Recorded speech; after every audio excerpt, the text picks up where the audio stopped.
ఇప్పుడే మూవీ అయితే complete 6 hours అవే. Movie ఎలా ఉందో తెలుసుకుందే ముందు మన ఛానల్ నచ్చితే ఒక లైక్ సబ్ చేయండి. మన హీరో వాళ్ళ వైఫ్ని అయితే కిడ్నాప్ చేస్తారు. ఆ రౌడీలు చెప్తారు నువ్వు ఒక 6 చంపాలని చెప్తాడు. హీరో ఆ 6 చంపాడా, 6 పవర్ఫుల్ డాన్లా 6 గంటల్లో 6 చంపేశాడా లేదా అనేదే మూవీ స్టోరీ. ఈ మూవీ డైరెక్ట్ గా యూట్యూబ్లోనే చూడొచ్చు మనం. ఈ మూవీలో అంత మ్యాటర్ లేదు కాబట్టి యూట్యూబ్లో వదిలేరు. ఫైట్ సీన్స్ తప్పితే మిగతా మూవీలో ఏం కూడా లేదు మ్యాటర్. మూవీ 1 hour 30 minutes ఉంది.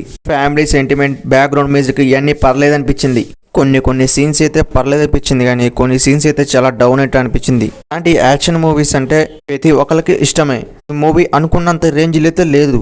క్లైమాక్స్ పర్లేదు అనిపించింది. ఈ మూవీని ఫ్యామిలీతో 100% వాచింగ్ చేయొచ్చు. బ్యాడ్ లాంగ్వేజ్ అయితే ఏం లేదు. ఈ మూవీని స్టార్ట్ చేద్దాం అనుకుంటే యూట్యూబ్లో అవైలబుల్గా ఉంది, పోయి చూడండి. టెడ్డీ బేర్ మూవీ కూడా వచ్చింది. మూవీ అయితే 1 time వాచ్ అనిపించింది. ఆ మూవీని కూడా స్టార్ట్ చేయొచ్చు. సెంటిమెంట్ సీన్స్ ఇవన్నీ కూడా పర్లేదు అనిపించింది ఆ మూవీలో. చూడండి. మా ఛానల్ నచ్చితే ఒక లైక్ సబ్ చేయండి. ప్లీజ్ సపోర్ట్ మీ. ఇలాంటి మళ్ళీ రివ్యూస్